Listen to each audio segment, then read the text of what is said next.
Okay, got Right. it. Chaps, I've got Dean.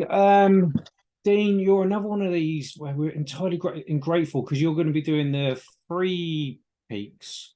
3 peaks, yeah, three Free peak peaks, 4 hours, in what? 24 hours. 24 hours, yeah. So it's 12 hours of walking, 12 hours of driving. Bloody hell, good on you, mate. It's just, it's really humbling when people like you pop along. It's like, I want to do it and help out Man Up. Because obviously, Yeah. I think some people think it's free to run a charity. It's bloody not. I can absolutely guarantee that. So it really does help. But like I've said before, I feel like I'm repeating myself because I say this a lot. The money does help, but for us, we're more about the awareness. Yeah, yeah. And when you started saying stuff, I'm like, well, why is he doing it? Well, awareness is key. I think you're 100% right in what you're doing. It's about aware. Like I agree with the awareness thing because it's about before. It's good that we help people once something's happened or issues have arisen, but like not enough people are bringing the awareness to light, which I think is a massively important thing. And what you're doing is fantastic. Like it's great. So yeah, we're more than happy to help you guys, and we're going to absolutely put ourselves through hell for 24 hours to raise as much money as we can. Well, I'll be watching in between EastEnders Oh, and I've lost you. oh, you got me now. Savage. Lost his feed. Oh, have you got me now? Oh no. Yeah, you're back. Yeah. Oh, right, okay. So this is the Yeah, first I'm still video. here. It's the first video now where I'm going to have to edit it and cut that bit out, but that's all right. So where were Yeah. we? Yes. So far, it is about the awareness, mate. It really is. But with you and like your I don't want to say you're a groundsman and whatever else. Obviously, you deal with building sites and all this kind of stuff. Do you think it's changing in like your industries? It's getting worse. It's getting worse. I think men, I, as a sort of go back a few years as a foreman, sort of having to manage people because of their mental health, their home struggles, problems, having to Right. individually manage men. It's become a massive part of my A game to make better, so I could get the most out of the lads on site. You can't just rule with an iron fist anymore and treat everyone the same on site. You just can't do it. So for me, you're having to improve how you work with lads, how you manage lads. That's been a big part of my learning process. And same as really when running my own business, pretty much the same. But yeah, but sites, it's getting worse. It's getting worse. There's obviously Do you know what? There's Rob. There's a guy called Rob. He runs Mind Your Head podcast. I don't know if you've heard it at all. no. Basically, he focuses purely and utterly on construction, and obviously, I'm going to stereotype you all in the same thing. So I Yeah, apologize. Anyone who wears a hard hat and a high vis, there you go, job done. But it's just, but he said it's getting worse. yeah, it's getting massively worse. It is getting worse, and I think it doesn't help that the day to day living gets worse. It's harder to raise a family. It's harder to feed your family. It's harder to run a car, to pay all your bills. So it's easier to gamble. It's easier to do all these things now. Mainly because of mobile phones. Before Yeah, phones, I feel before phones, these things were harder to do. Mainly, yeah, like gambling. But now you can just literally sit on the sofa watching EastEnders, Coronation Street, or whichever. If your missus sat next to you and your kids upstairs in bed, and you can just fall further and deeper into trouble, which then results to more mental health. And obviously, drugs is an issue as well, which obviously I'll assume must be easier and easier to get these days. It's a big problem, and it is getting worse on site, massively worse. well, okay. It pains me to say. I'd like to say I'm surprised, but I'm really not. I'm really not. So is that why you want to do this kind of fundraiser awareness thing? Of Yeah, well, it's multiple things. Obviously, the lads there's 4 core lads because there's going to be 8 of us all together, but the initial 4 that are actually going to be doing the challenge and push to yeah, complete the challenge. We've all got our own issues, all different things. Running from one of them's ex services. My mate, lad Ben, who works for me, he's an ex-professional pro footballer. He wow, threw away all his career because of alcohol. Um, wow. what else we got? And that's it. And then me, obviously, I'm up and down with my mental health. I bottle it all in and hold it all in myself. I'm not a massive expressor of my emotions and feelings. But a big part of a push for this, for me to push to do this, is like I've got 2 beautiful kids, got a lovely girlfriend, I'm like a beautiful home, a good like companies. I don't really have like anything at the minute, and I feel like life. I'm just going through the motions. Like I just feel like every day is the same, and I feel like I've lost a little bit of hunger, and my head's just starting to sort of drift. I'm starting to like not focus as much as I used to, and I feel like pushing myself to do this. And I'm obviously going to the Himalayas to do 30 days over there, 6,000 meter peaks next year, which is just the 3 peaks over here is just like a warm up. Really, I feel like it'll give me that hunger. I'm going there camping actually in a couple of days actually, just to get away. What? Where to? Which one? Oh no, sorry, I was on about the Peak District, so I misheard what you said. But yeah, the Peak District. Yeah, the peaks. Obviously, the Scaffold Pike's one of the 3. Yeah, one of the 3 peaks with them. Yeah, Ben Nevis, Scaffold Pike, Snowdon, all in 24 hours. No, that's one. So good on you, Red. So it's interesting because I keep talking about getting out and wild camping quite a lot recently. But so you're doing it to sort your head out as well? Yeah, because I feel pushing yourself, taking yourself out of your comfort zone. For me personally, obviously, I can't say it's the same for everyone. For me personally, I come back refreshed, open-minded. I come back clear, just like I can make clear decisions. I can think a lot better than what I would when I'm just going through my day-to-day motions and I'm just going through that just rigorous day-to-day stuff. It just gets monotonous and it just fuzzes my head. So I feel like I always need to just push myself harder in life to just to make myself a better person, I suppose.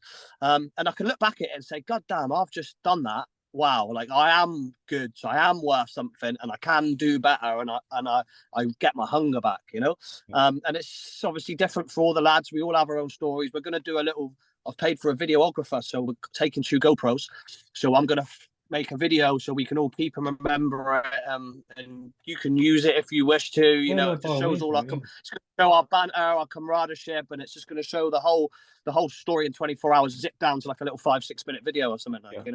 So how do you and your crew or gang, whatever it's called, a gang? It's just I don't know. Are they gangs in the whole building trade? Is that what you call teams? Well, it doesn't really matter, does it? But you still.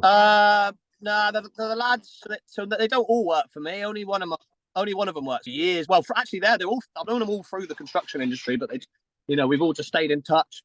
And they've all got all their own stories, like I say, and their own reasons behind why they want to do it. Ultimately, it's just to push yourself. It all comes down to pushing yourself, and then raising the money is just is an important thing for us to do as well. We all agree we want to help as much as we can for you. Can I say the other charities? Not or not? Yeah, no, but mate, we're just an awareness charity. So our goal isn't to fix mental health because no charity can do it, no person can do it. NHS certainly can't do it. But the one thing, so what we actively encourage is actually if somebody's watching this video, a builder or whatever, it doesn't really matter what it is, and they're like, oh yeah, I can relate to that. They're just like, now they're seeing your face with it. Okay, I'm disappointed you took your hard hat off, but we're seeing you with your high vis and whatever else. They're just like, well, actually, if he can talk to somebody, maybe I can. Yeah. Like I know there's like the Lighthouse. Is it the Lighthouse Trust? There's a few. Go away. Yeah, please do say. Sorry, I'm waffling. Yeah. So we're doing it for you guys, MANUP, for Andy's Man Club, and then we're also supporting a local charity to Plymouth, which is like the Plymouth Food Bank, because they always need money. It's so savage at the minute. Like it's a big thing for me. I've been at a dark place in my life when I was younger where I couldn't even afford food. I was eating like a corned beef mash for a week solid. You know what I mean? So people shouldn't live like that. We should all have access to food and water. And we're also helping one of the lads' under-10s football team, Steve Chapman, one of the lads who's walking with us. He's got two lads who play for under-10s, so we want to just like buy a kit or something for them and give a little bit of money to them as well. No, good on you, mate, and good on all of you for doing it. Do you get what I mean? Do you know what? Yeah. If at your neck of the woods you get a load of people talking about homelessness and mental health or whatever else, and sadly they're very close. Yeah. I used to run a soup kitchen until a year ago or 2 years ago. 60, 70 volunteers and all of that kind of stuff, and it was sad when I used to do the soup kitchen. You get to know them. I did it for like 6 years, and you get to know them. And every single time I walk away from them conversations thinking this could have been prevented. 100%, yeah, it could, and it means a lot to us to help that local charity as well, because it's I feel obviously everyone should have a right to eat, and also if you're not eating, and it's another add-on to your struggles, you know. Yeah. And if we could help just take that one thing off to ease the thought of having to scrounge for food, and like then why can't they? Why can't we? You know what I mean? So yeah, no, absolutely. I applaud each and every one of you. So, so with like your team, your people, then, like, how do you encourage talking about mental health? Because you seem to be. I'm going to be. I've had to think out. I've had to think out the box for this one. So I've basically, not all of them know this actually, I don't think, but I've basically booked a fishing trip, 21st of March. It's for my birthday, but we're just going out on a boat. I've paid for the boat. We're going to go fishing all day, have a laugh, have a joke, take away our stresses, catch some fish, and hopefully it's a bit of team bonding ready for the walk. And I think little things like that, where I can get lads one-on-one, hopefully it gives them more chance to express any issues they've got, get things off their chest, maybe just go home and feel they need to open up to their missus, whatever it might be, you know, just have a bit of a lads' day on the boat, on the water.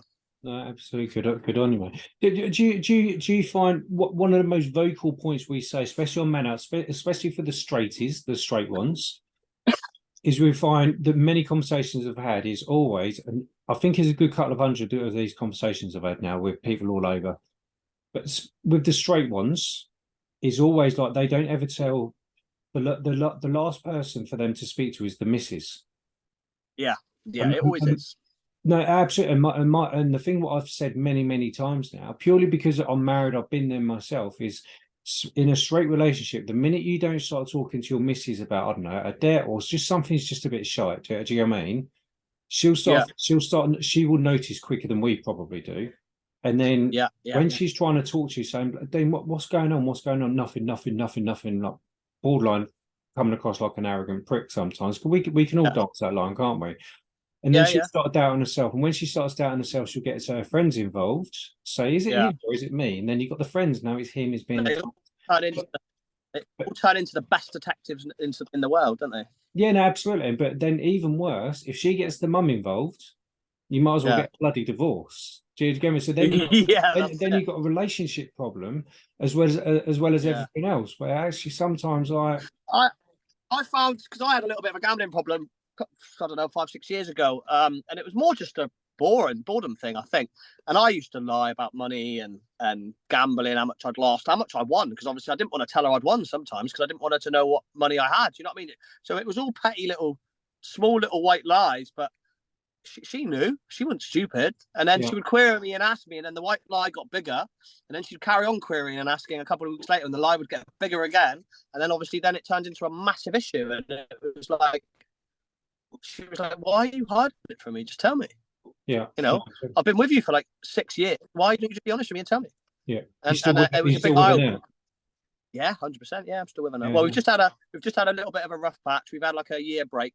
But I think it's done us a massive world of good. We have a son together, and she's been absolutely fantastic, really, to be fair. I think it was a big part of stress with me with running my company. I wasn't giving her 100% back.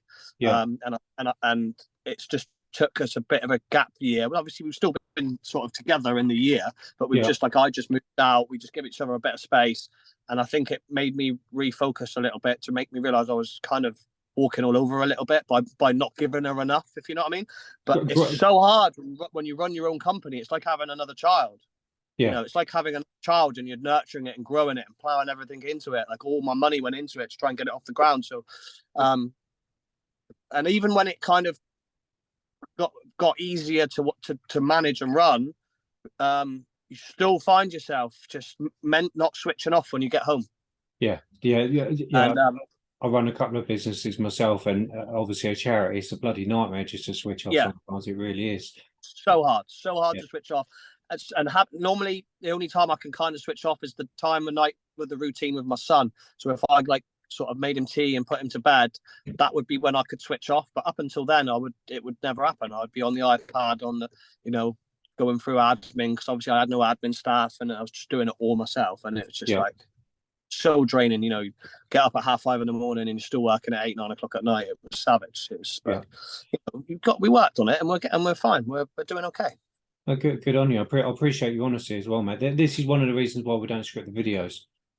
Yeah. Okay. because I was going to say because it catches me. I don't mean that how that sounds. Is because I prefer the conversation thing, because then it's just real, isn't it? And hopefully, Yeah. when people watch this when it's uploaded, they're like, oh shit, yeah, that's me.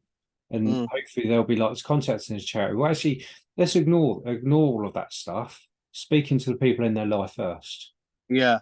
because Yeah. I'm a massive campaigner, I guess, of Well, I think it's a problem with us men. We don't open up. We do bottle stuff up. It's in our it's just us as men. We just don't. And I feel we yeah, I feel we isolate ourselves with our own issues. yeah. And I don't get why we do it. When you notice with women, they have a problem, they go straight to their best friend, they go straight to their sister or whatever. But as men, I feel like if you don't have a brother, like a blood brother that you've grown up with, then I feel like we isolate ourselves, and I don't get Yeah. why we do it. It's absolutely mental. I don't get it. No, I don't get it, and I've been there. I think it's just. I think we're just designed. Are we designed or brainwashed that we must fix everything in our life? Yeah, yeah, I think it is. I think it's got to be because you can't be born with it. So obviously, you learn as you grow and as you age. So it's got to be something that we're picking up as we're aging. Yeah, something that we're taught. Yeah, I don't get it. I don't understand. I don't. I, But I, I it's not healthy. I know that. no, I think it's just society in general. Really, is we all make. I personally think we all make out we're loving and caring and accept everybody and all this kind of stuff. But actually, I think we're a long way away from that. I think we try to look the part, but very few actually do it. Mm. I think so. I just sounded like a right arse then, didn't I? Don't, but that's just how I see it. Do you know what I mean? It just feels like people just want to. Well, if you think of like Mental Health Week or Men's Mental Health Awareness Weeks, or even Caroline Flack, bless her, when March, I think when she died, March, everybody was be kind, be kind, be kind. Yeah, yeah, That was a year, mate, and now everyone's forgotten it a little bit. yeah. But I do think, yeah, there is. I think it's just that stigma, isn't it? It's a hard one just to. Um, yeah, I just can't. I can't put my finger on what it is. Like you say, I think it is like the society thing. I think it's kind of subliminal sort of teachings. I don't know. I don't know what it. I don't know. Yeah. It's something that we need to be made. This is why I think the awareness to what you do is so important, because because us men can be so blind sometimes to see things and bottle things up. And I know I have been. So, No, but opening up has been brilliant, and especially like I always didn't really. Me and my ex partner, we went for a lot of couples counselling. As well, which I thought, nah, I'm not. This ain't going to be good. But do you know what? After a couple of sessions, and I'm so I tell everyone now, like I don't yeah, even try to hide it. I'm like, couples counselling is so good. Like to be able to speak with having a mediator in the room. You don't row, you don't bicker, everything's open and balanced. It's so weird. It's like having an adult conversation when you can't have an adult conversation. You know what I mean? It's like yeah. it's really good. I really enjoy it. Well, okay, that's interesting. I think you're the first person to say that. So happy days. No, Yeah, so, no, I really enjoyed it. I tell everyone, I'm like, go to couples counselling. Honestly, it'll change your world, and it will yeah, make you a better partner, because you actually sit there and listen to her, and then the mediator, the counsellor, will give an honest, open opinion on what you're talking about, and they'll either direct that at the person who's speaking or you, and you actually take it on board instead of just sitting in a room screaming and shouting at each other and arguing. It just doesn't register, does it? It yeah, just goes yeah, over the top of your head from yeah, both sides. When yeah. you go to a bit of counselling and you're actually so good. Honestly, it was like a breath of fresh air in our relationship. Well, okay, that's it. That's interesting. I don't know what to say about that. I wasn't expecting that. So, but I'm a massive advocate. I'm a massive advocate for therapy and all this kind of stuff. Matt, I was anti-therapy. I was like, Yeah, absolutely not. And I think before MANUP, I tried therapy 2 or 3 times. It might be like 5 or 6 times. Hated every minute of it. But now I've weekly, well, at least 3 times a month. And my yeah. therapist is awesome, man. It's literally cleaned up my head quite a lot. And that, so Obviously, it depends on what sort of therapist you go to. Obviously, some you might have to shuffle things about. But we bonded with with being really open with a particular with a woman from I can't remember what they're called now. They're a Plymouth counselling counselling charity. They're actually really good. Yeah, I can't rate them enough. They were spot on, and it gave, like I said, it was like having a breath of fresh air in our relationship. It was so good. Yeah, absolutely, mate. So just before, just keeping an eye on the time, mate. So I apologise on that one, but so bloody hell, I feel like we've just spoken about a shitload of stuff. So I'm just like, okay, well, should I ask a question? But say, for example, let's pick on the construction stuff at the moment, because you live and breathe that life. Yeah. Yeah, again, I'm pigeonholing you in the whole construction industry kind of thing. If someone's watching this and they're probably been gambling a little bit to if they're just triggered by it, do you know what I'm saying? What would you say to tell them to do? Well, obviously, if it's for gambling, get yourself GamStop yourself straight away. If you've blown through your savings and you've got issues with gambling and you find yourself bored, sat on the sofa because the kids are in bed and you're just putting on football bets for no reason, you're not really focusing, or you're drunk, like, and you're pissed up, and you come home and you've just spunked $1,000 on a fucking roulette machine or whatever, GamStop yourself now.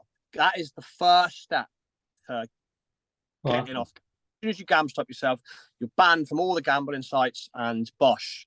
That is the first step. Then it's being honest. Like, if you've just ruined your relationship or you're hiding things and you find yourself lying, actually be honest and just tell your mum or your dad or your partner, whoever you're lying to. That is the second step. Probably the two hardest things to do. But if you can do them two things, you will feel so much relief.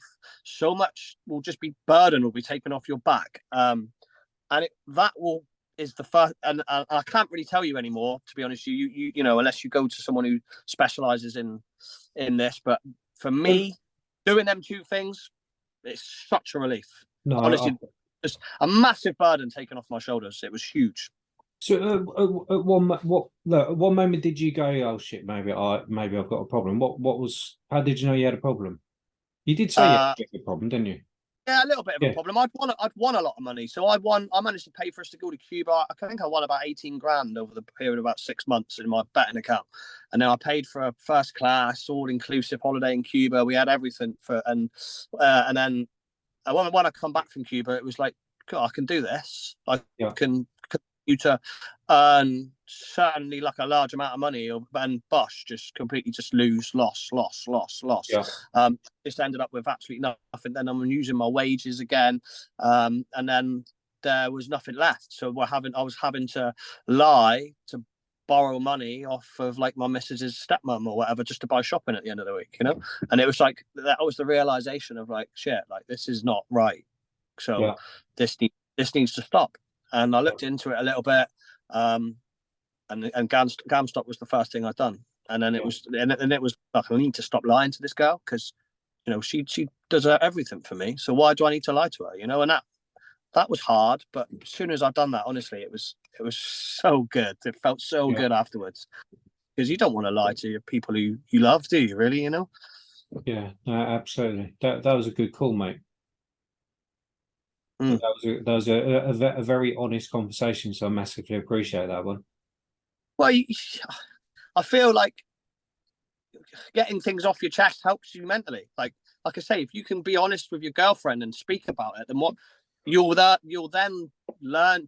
train your own mind to be able to talk about your problems in life in general, and it should help you then mentally express your feelings and your emotions, which you bottle up, which is one of the reasons what I feel is causing a lot of mental health, so it's just training your mind to be able to open up and share your problems with people. Absolutely. And if you could do that, then you're not carrying that burden around with you every day. Sorry, my partner's just constantly messaging me because I've not replied.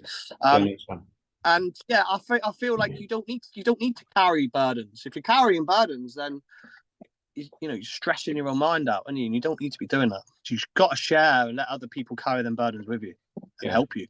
It's like to say though, isn't it? It's that first conversation which is the hardest, and everything else gets easier. It does. It's like training your mind. It's just mind training exercise. Really, if you can get over that massive first hurdle, it then becomes a lot easier to keep doing it, you know. And that's something I've taught myself and I've learned. And and obviously couples counselling has been brilliant of opening up for me as well. It helped me open up to my partner, obviously not just about gambling, but just being a better boyfriend, really, Yeah. you know.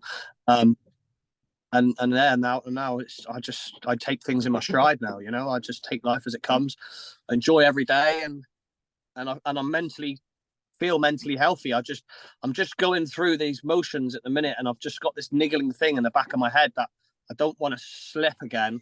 So that's why I'm pushing myself to get fit for the Himalayas. I start my PT in to lose a bit of my timber next week, and that's obviously to help my mind. You know, healthy body, healthy mind. And obviously the Three Peak project that we're doing to raise money for you guys is the start of my journey. And it should end 2020.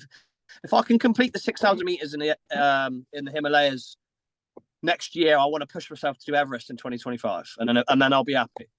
Well, I'll certainly be watching. I'll be watching that one. That'll be quite interesting. Obviously, I'll be watching with my dog on my lap and watching EastEnders. But I'll be rooting for you, mate. I really would.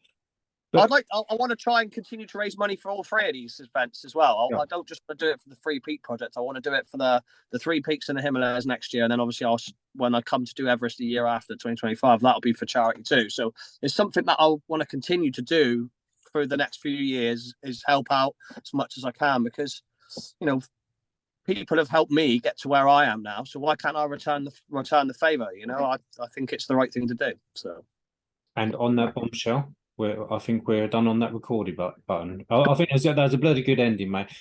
Trouble is, you're one of those, I was going to say, annoying ones. I think it's because you're just generally, like, you're the kind of bloke I'm like, okay, let's go for a pub. Let's go to the pub and just have a bit of a laugh. And you're one of those that these fucking videos will just end up going and going on and on and on. So let me hit that record button. Bear me 1 second, mate.